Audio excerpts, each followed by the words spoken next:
3, 2, 1. Hey guys, and welcome to the Daniel and Mark Show.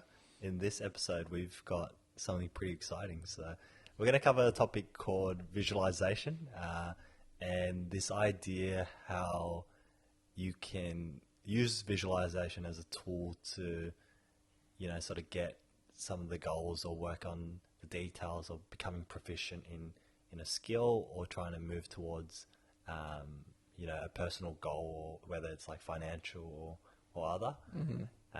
And I've got Daniel here. Something a bit different today. Yeah, well, you're completely glossing over the fact that we're in real life, but that's all right. Hey, how long has it been, mate? Like genuinely, I think you said it's like 4 or 5 months. Yeah, I don't think I've seen you since September, October. So. That is absurd. Yeah, the world's changed completely. Genuinely, everyone's losing their damn mind. Yeah, not enough visualizing on the good things. 100%. It's crazy, bro.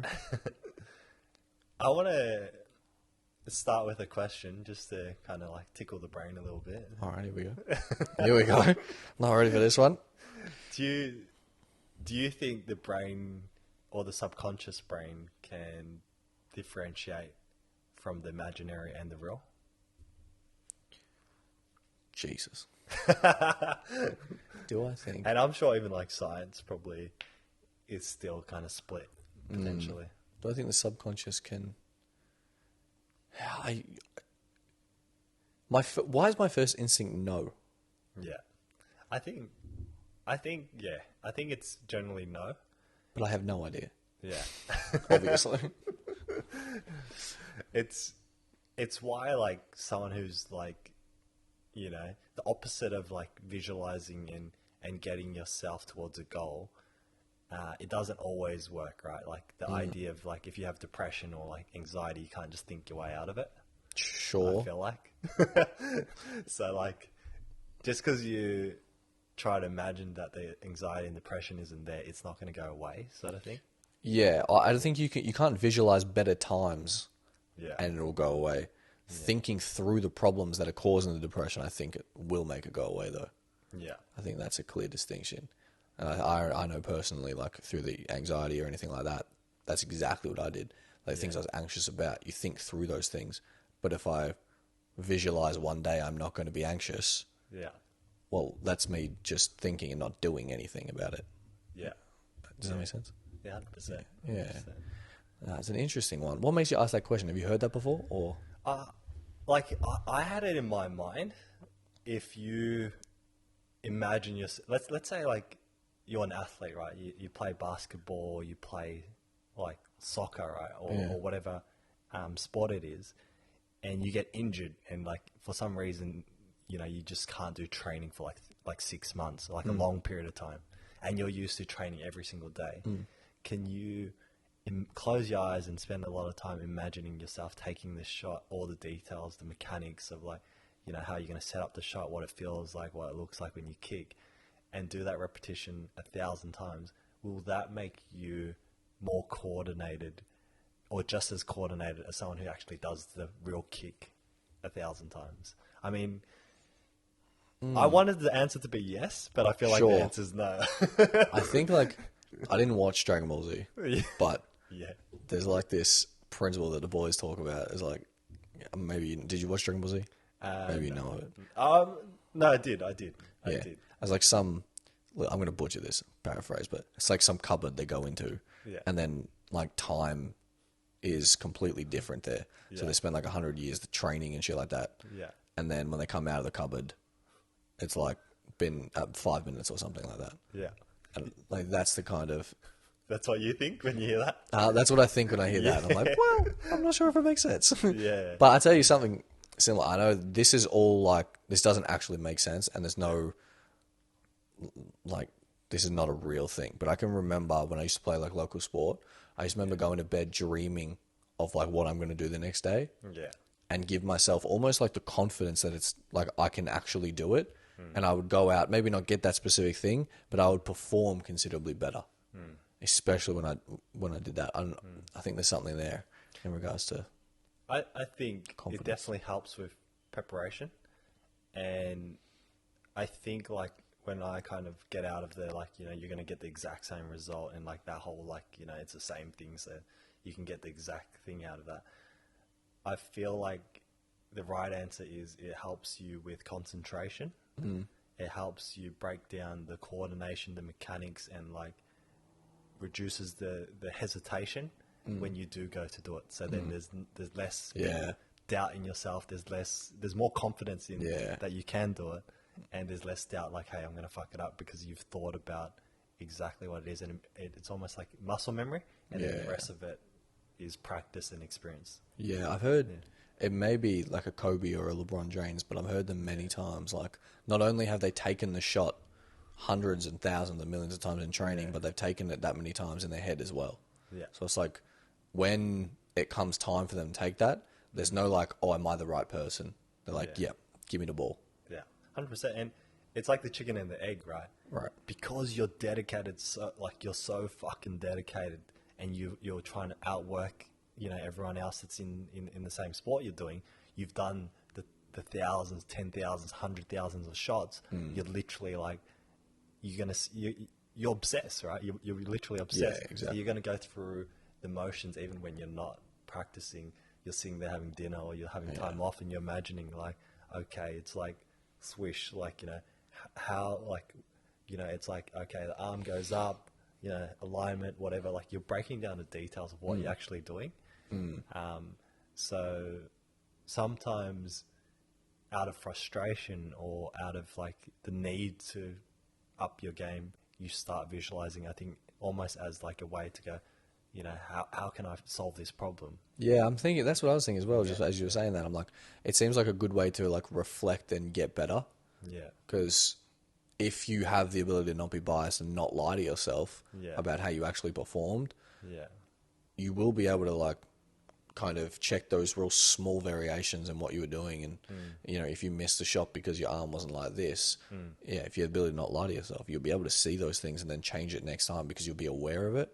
Yeah. So then like that visualizing and like, be aware, be aware, be aware. Yeah. And plus the confidence, and then you got to take that shot. Yeah. And then, you know, I feel like, it does make sense that you're probably going to have a higher success rate if you are doing those things. Yeah. I think like we won't touch on it in this podcast. You know, go check out the Hanging with Hardcore Visualization, Law of Attraction body. I think it was about 4 or 5 podcasts ago. It goes deep into, you know, countless people. You know, you got like Oprah Winfrey, you've got like Conor McGregor, you've got Michael Phelps, you've got all these athletes, Olympians. They all visualize what it feels like to win, or what it feels like to be able to empower or help other people, in like, you know, Oprah Winfrey's case. And they gravitate closer towards those goals, right? And I think a big part of it, like, and I re-listened to it, it was this idea of Conor McGregor, you know, sort of visualizing and almost it getting to his head to like the point where it's like, it's detrimental to his performance. But what I think I sort of learned from it was, you need to have like an impossible goal as like, you know, so that you don't get there and then lose your identity if you kind of achieve it. You're always chasing. And then work backwards and go, all right, what's the you know, the smaller goals before that like impossible goal, but that gets me closer to that impossible goal. Yeah, well, the entire thing about that podcast, or the entire principle of law of attraction, where people get wrong, is they always think it's like, you just think about it and it's going to happen, just what we were talking about, you know, 30 seconds ago. Yeah. And it's completely different. Yeah. Like it's the thinking about something continuously will make you do the work, put in the work, and then more often than not, if you get the work done, you'll get there. Yeah. And that's the entire point of it. And that's, in the early days of Conor McGregor, that's what he was so good at. He visualized and like was so attracted to becoming a double champ. Yeah. Which made him put in the work, and he got there. Yeah. But 100%. I think the reason why law of attraction works so well is when you place emphasis on an intention. So if your intention is like, I'm going to fucking get good at like, you know, doing podcasts, or I'm going to get good at, you know, like, you know, working towards becoming like better at my craft or better at my sport, then you start working backwards, and your brain is constantly finding ways to, help you get that goal. Like, Yeah, absolutely. Working with the end in mind is like, where can you be, and what does it take to get there? Yeah. Yeah, that's smart. I think people always attribute these things, like visualization and like practicing in general, or maybe success is the right word in general, to people either in sports because it's the easiest to explain. Yeah. But like, we use this daily in like everything we do. Yeah. Like, say, for this podcast, for example, we want to become better podcast speakers. Yeah. So we are, like, in the last couple of weeks, we're working on more schedules. We're, brainstorming more. We're working on our skills personally as well. Like, we're doing things to put ourselves in a position to make us better. Yeah. The end goal is to become better as a podcast speaker. But because we want to do that, like, what are the small steps that we can What are the do tangibles to get there? Yeah, exactly. And then, like, where the visualization part that we're talking about comes into it, is like, if you're not thinking about how to get better, then how can you possibly put the work in to get there? Yeah. If it's not on your mind, then you're not going to pay attention to it, right? Yeah, 100%. Yeah. I mean, it's, sort of telling yourself what to prioritize. So, you've got thousands of thoughts, your brain is like fragmented. You're sort of going through your day. If you set an intention and you go, look, this is important, that suddenly goes up the rung in terms of like how often you think about that thing and and all the all the stuff that comes with it. Yeah, because I don't have that like a 9 to 5 at the moment. I've realized the need to prioritize things and actually have like a list of things I have to do every day. The one thing I've realized with say content creation, I always thought, for the longest time, I thought getting just it done all in one batch and then smashing kind of like just uploading it automatically and then doing it all in one batch and then uploading it automatically. I thought that was the way to do it because I'd always have backup for myself and it wouldn't be a concern. Yeah. I've realized over the last couple of weeks that that's completely wrong. Yeah. Because doing it all in one batch, I then don't have like the consistency built. Yeah. So when it comes to doing that next batch, it's not on my mind. I'm not focusing on it. Yeah. So I'm not like actually upgrading my skills the most effective way, and I'm not getting the work out in the most effective way. So I have to do it every day now. You know what? Like, something that was really interesting from the Casey Neistat course on like making videos, and like, there's no right or wrong way, but this is for him that works. He goes, literally, if I'm shooting something, video needs to be edited that day, and I will stay up all fucking night or whatever until it's done, because it's still it's going to be the most fresh in my mind. And then another interesting take was like, he edits everything chronologically, so he'll never like try to make the narrative fit. Instead, he generally records, at least for his vlogs. If there's something that has more layers, then it might be different, but he'll generally sort of try to tell a story from A to Z based on what actually happened at the time, and then he'll edit around that. It's a very interesting, I guess, type of content, right? Vlogs. Yeah. Because if you think about a majority of the ones we're used to, like documentaries, movies, you're building up to the end more often than not, right? So I feel like the climax. Yeah, exactly. So in movies, they're working back. Yeah. Like how to create anticipation for this twist, turn moment, that climax. So it is completely different. But dude, Casey Neistat, he's been the GOAT for so many years.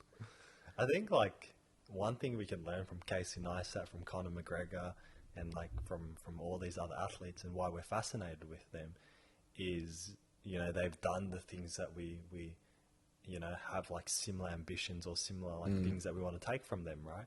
Or like being able to perform at a much higher standard. And I think it comes back to Nazim Taleb, like, skin in the game. So it's like, do you want to follow a bunch of people who are talking on a topic that haven't achieved something, or do you want to go to the best and literally ignore what's being said but actually follow what's being done? Sure. Right.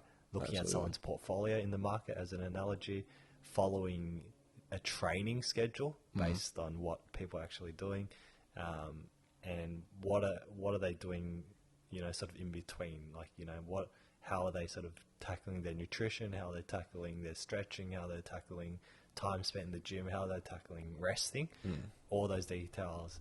You know, if you're going to copy someone who's performing at a high standard, even if you fall short, you're moving towards that direction, I think. Yeah, absolutely. You want to always learn from the best, just in general. I find like, even if you take the second, third, fourth person, usually it's a remix of the first person. Yeah. So like they have their own interpretation, and that's the problem with like a lot of books these days. They're always like a remix interpretation of something else. So you find the original creator of it, and you're going to get the essence of like what they're actually talking about, and it'll hit better and hit harder. Like when someone puts their own, what is it? I don't know, there's this certain trading, like a whole trading philosophy, right? Like certain patterns and stuff like that. There's this certain guy who created, let's just call it an ascending triangle, right? You don't need to know what that. You don't need to know what that means, but it's just a certain thing. And this other dude, I swear to you, just ripped off the name entirely, and it's like it's now his name and something else. It's like, well, that doesn't make any sense in the slightest. So like in the digital age that we are, and how far, like how, you know, accessible resources are, there's a good chance that every piece of information, every piece of advice, every piece of like, you know, every idea has probably thought of or has been communicated in some way. It's just being presented differently. Absolutely. And I guess here's the question, like, do you ever find yourself trying to overcomplicate something, and you're like, all right, you know, I don't want to focus on the basics. I know the basics, and you kind of like trying to figure out a few other stuff, but like the ego's there, and like you realize that actually you need to go back to basics and actually get the very start correct. It's literally what I'm doing. I'm going back to the basics now. Like right now, because I thought, it takes humility, right? I've done the basics, then I'm here. And then we were genuinely having conversations about it recently, like this exact topic. And it's like, you need to go back to the basics again to understand all these things. Let's go deeper. Give us an example. What's the example you're thinking of? For me, it's like the trading, for example. Like when I was going through with Dylan. Sure. We'll talk about that more, because I can think about it on the way. I'll go on this, and then you can cover one. Great. So for me, like, you know, I'd sort of been looking at the stock market. I'd been, you know, sort of in crypto, Bitcoin, and, you know, before like talking to Dylan, I'd been doing my own investing research and like, you know, coming up with my own theories, my own investment strategies. And I thought I had a pretty good idea of like how the market should be. And then when you listen to somebody who's actually been profitable and doing it for, you know, the same amount of time or longer, I started to realize that was a lot of like a lot of holes in like the way I saw the market, and it made me kind of go, all right, put aside everything you know and just listen to what somebody else that has skin in the game, has a track record, and actually like try to process, you know, what you can learn from that situation. And it's hard to do, right? It's hard to do. Initially, you're like, you go through that friction of like, is he right or am I right? And so that takes a bit of like it takes a bit of humility to go, there's a chance I'm wrong, and that allows you to explore the idea a bit more. For example, like speaking from my point of view, there's some things like I would have read so long ago. It can be motivation, it can be leadership, it can be sales, it can be business, it can be all of those, and it is all of those and more. And I haven't gone back to them once I now have more knowledge on everything. So my ability to look at all of these more basic principles and everything that's over here is better because I have more knowledge, but I haven't gone back and looked at those things. So I haven't grabbed all of the essence out of that and all of the things that can now become wisdom. And like you have to go back and look at those things because like you don't have the right tools in the beginning to be able to see all of the lessons. It takes years to be able to build up the tools, you know, the binoculars and shit like that to be able to see the wisdom and all the specifics of even the basic things. And it's like going back and checking those things. I remember you saying too, like when we were brainstorming this topic, the idea that people will learn a lesson when they're ready for that lesson. And it's like that timing. And like if somebody's not ready to learn that lesson, it's a little bit of that. You can walk a horse to water, but you can't make it drink it, Yeah. like analogy. Absolutely. And I think I catch myself going, you know, the example I had there was with trading, but with boxing, for example, right, which I'm really passionate about and I'm trying to get better at. But I went about it so wrong.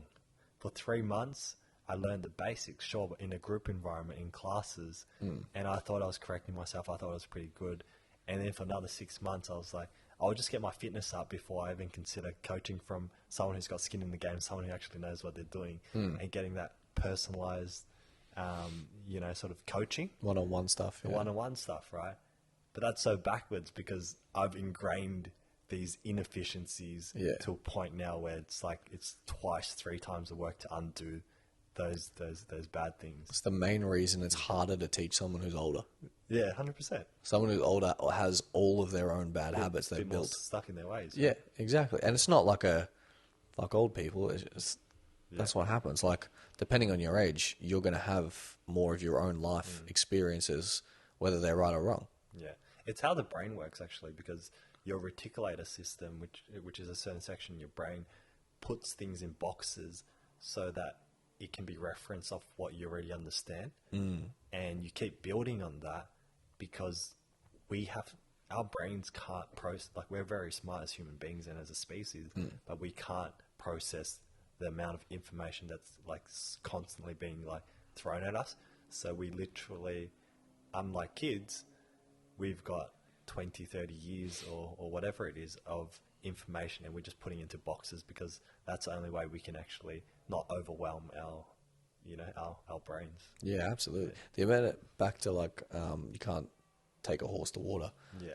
I know the amount of times I've like taught someone something or told someone something that's meant to be a lesson, and then they'll do it again the next week. Yeah. And the reason I know, like, they're not doing it is because that's exactly what I used to do. Yeah. And I'm sure I'm doing it right now as well. Yeah. Like, the amount of times, say for example, Dylan's is attempting to teach me something, but I literally don't have the capacity to, the ability, not the capacity, the ability to see what he's saying. I literally, I just can't get it in my freaking brain. Not ready to hear it. So you have to, as like the mentor, you have to try to say it 10,000, 1,000 different ways, literally that many times, because it might take that many times. Yeah.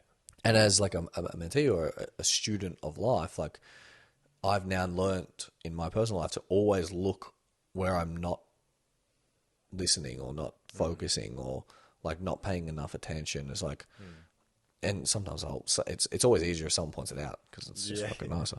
But, you know, you have to try and be as self-aware as possible. Yeah. And you're not going to get it right all the time, because I guarantee you there's things right now that the boys are like, you need to work on that. And I have no idea about it. There's other people that you need to work on. I have no idea about it. Even myself, like, there's things I'm working out about me right now. And it's just one of those, I guess, paradigms of life, right? Yeah. Paradoxes of life. It's like, you're always trying to find out what's wrong, but you can never actually know until you're ready for it. Yeah. So it's interesting. Yeah. I think you got to be open to being wrong, you know, to start with.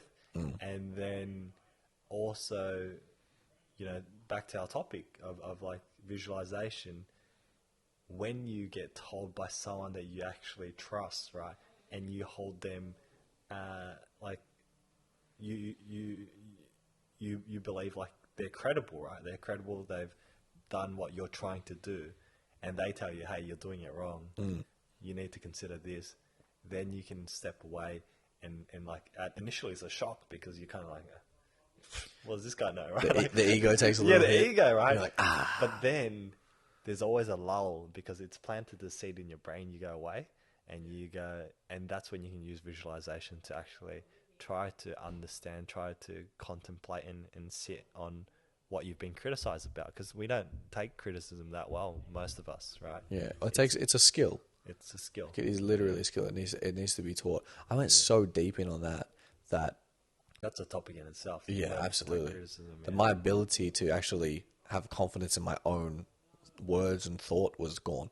Yeah. Or was seriously deteriorated. It's only like building back up now. It's Yeah. like I wouldn't trust a single word I'd say. I'm like, Really? "Fuck, I don't know this about this. I don't know about that, etc., etc." I'm only starting now to actually like be confident in and really assured in the words that I'm saying. Yeah. And it's not like yesterday; it's the last couple of months, if that makes sense. Hmm. But I there's guess you knew you had a problem, but you didn't know how to kind of fix it, right? And now you're slowly, yeah, you know, well, fixing it just takes time. yeah, 100%. Simple, like it's not easy. Yeah. One of the things I love what you just said there of listening to the people that you respect is there are certain people who are going to tell you you need to fix this and they're wrong. And you shouldn't listen to them. That's where skin in the game helps you know what's the highest impact, who to listen to. Exactly. Right? So, That's important. That's where people get messed up. yeah, because they go listen to like their uncle from Yeah. the backwards county who has no idea what the fuck he's talking about. Just because he means something to you doesn't mean he knows what he's talking about. Like, I would say 90% of the financial advice on the internet, like investment advice on the internet, is dog shit. It sucks.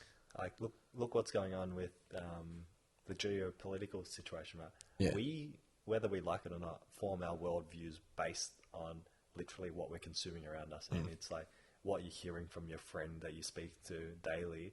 It's what you watch on the news. It's what news source that you're watching. That forms your worldview.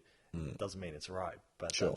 that's you know, Yeah, and like what you're referencing. with this new, and it's a horrible thing that's going on, geopolitical disaster, but like, why is everyone now an expert Yeah.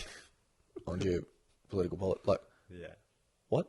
Yeah. Like, as an investor that you and I know, you more often than not, you don't know the answer. Yeah. You're not meant to know the answer. You're meant to play the probabilities of what exactly is going to happen. So stop. Like, the same thing happened with COVID. Yeah. Everyone's a freaking expert on what's happening. I was like, people are not willing to say, I don't know. Yeah. They're scared of what happens when they say, I don't know. Yeah. More freedom comes with saying, I don't know. I think, like, for me, a flaw of mine, sort of not having enough confidence in my own views and being sort of an introvert, when I've spent a lot of time with, you know, sort of people who are more opinionated, I've found that, like, they've got, like, a sway on me, and that's been Sure. my flaw, right? But what I've learned from it is you need to, one, be self-aware that you are influenced by the people you choose to listen to and spend the most time with. And then second to that, you can choose to listen and learn from, you know, people that don't have skin in the game, don't have a reputation, don't have the experience, haven't achieved the things that you want, don't have the views that you want, like, ultimately. Or you can listen to people who have skin in the game. And that's the differentiation. Always try to find someone with skin in the game. Absolutely. When you've got the choice. If you're not confident in yourself, find someone who literally knows what they're talking about and can. Yeah. And they'll, like, their views will help you build your own view of the world. Yeah. Because you'll change, like a few things morally. You might disagree with this thing or that thing or this thing. But if you have an overview of how things are actually work, then you have a foundation to build from. Yeah. But if that foundation, as you're saying, is built on people who have no idea what they're talking about, once you go to make your own views, they're just going to be remixes of shit ideas. That's so true. You're going to be worse and worse and worse. So, like, you got to make sure if you're like, compounding and dominating knowledge is good, but make sure it's got a good foundation in the beginning. Because if it doesn't, then you're up shit creek. Yeah. And I'm sure, like, you know, you, like, lots of the idols that we have, right, they're flawed, right, in their own ways. But it's about going, you know, I really like this person's worldview. I really like this person's take on investments. I really like this person's approach to being kind and gratitude, and then using them to role model the bits that you like about that person That's exactly right. get closer to who you want to be. Yeah, that's exactly right. That's another thing from, like, the Top 5 Heroes podcast is exactly that. Go check it out. Yeah, exactly. Is, like, just pick what you want from each person. Yeah. You know, like, was it like LeBron James? He is a phenomenal basketballer, and he's great. He works very hard, etc., etc. But I'm not going to go speak to him about trading. Yeah. Like, that's an assumption. But my assumption is he doesn't know shit about trading. So why am I going to ask? But just because I hold respect for him in this area, doesn't mean it transfers to this specific area. Yeah. And you have to find the right people in each one of those categories that you want to build a foundation in. Yeah. You're 100% right. That's such a good podcast. Like, if you guys haven't seen it, definitely go back. It's called Top 5 Heroes, and you can find it on Spotify. You can find it on YouTube. Just type in Hardcore Headstart. Episode number 1. Yeah. So, Good it's a banger. foundations. Yeah, exactly. Yeah. All right. That was. What else have we got? I've got like one more example of. Your questions and examples today are on fire, by the way. You are on fire.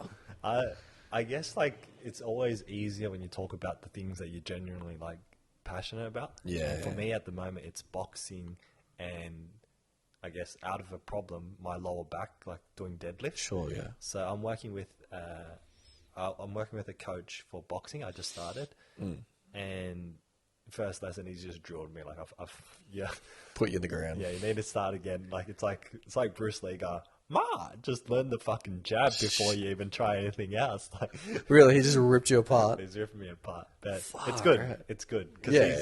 he's great, and it's given me such a big appreciation for coaches, because I had this big gripe of like, fuck, coaches are so expensive. Is it worth your money? And like, sure, like, but can you learn it in different ways? Yeah. But what you're missing is the personalized analysis of where you're having inefficiencies as you, Daniel, or as me, Mark. Right? And the example I had is I've been working with a personal trainer that looked at my deadlift form, because that's what initially gave me like some back pain. Now I've been lifting weights since I was like 16, right? It shows. On and off. I was never like, I want to get huge, but I was always like, I want to be like up there in like the top 5% strength wise for somebody that has my body Sure. type. So it wasn't like I need to get to like 90 kilos and jacked. It was Yeah. more like, I want to be like super fucking dense muscle wise, and I want to be one of the strongest people like in that 70 kilogram range or whatever it is. And what I learned was, you know, I'd been doing deadlifts for like 5-10 years, and I thought I kind of knew the mechanics, and I've sort of fixed a lot of my issues. And I found out, one, I'm not breathing correctly, which is like pretty simple. Like, you know, there's a lot to breathing. Who would have thought, right? Two, so like sort of like my stance starting sort of narrower is better when you're sort of new. And then the third thing is sort of, it's compounded, but because my hips are tight, I'm not driving my hips forward. Instead, I'm just kind of bending my back. You know, like you can imagine someone deadlifting it at the top, they can't do this, like, you know, to straighten out. But I'm straightening out by arching my back rather than driving my hips forward. So that was like something that got picked up in like the first 10 minutes. Right. Like straight away, or game changer, yeah. And then there's things like taking slack out of the bar, which I kind of knew, but I'm still making these mistakes, even though it should be like second nature now. Yeah. So, it's interesting because fascinating. all those things you could technically learn, Yeah. but it's like, how passionate are you about this thing? How much time do you have? Yeah. I guess, do you really want to spend the time, or do you just want to pay the money? Yeah. That's the 100%. difference, right? So 100%. depending on what it is, it's a banger. And I guess like one other thing that I learned from this like really great coach and friend of mine, which applies to actually other parts of my life, right, is the way you do your last rep should be the same as the way you do your first rep. Yeah, And- I learned that recently as well. And that means like, you know, you're literally fatigued when you're doing that last rep, and you're like, fuck it, one more, all right, fuck, all right, I don't want to do it, fucking every bone in my body goes, you know, maybe we can just stop here. But then you get the courage, and then you finally do it. But then where people go wrong is they finish the lift, and then they get lazy and they just drop the bar, or they just kind of drop it on the side. Oh, you mean form-wise? Okay. Form-wise, Yeah, but right. I mean, like that applies to everything too, right? It's you finish when you finish, not when you think you've done the hard part. Yeah, you know absolutely. what I mean? So it's like jogging it back in, the stretching, everything else. Yeah. Nah, that's a bloody good mindset to have. Yeah. Always complete something. Yeah. No, that's a rip. I remember like ever doing some running and stuff like that. Maybe actually this is not my example. Whose example is this? I don't know whose example this is. I can't remember, but it's an example that's been told many, many times of like,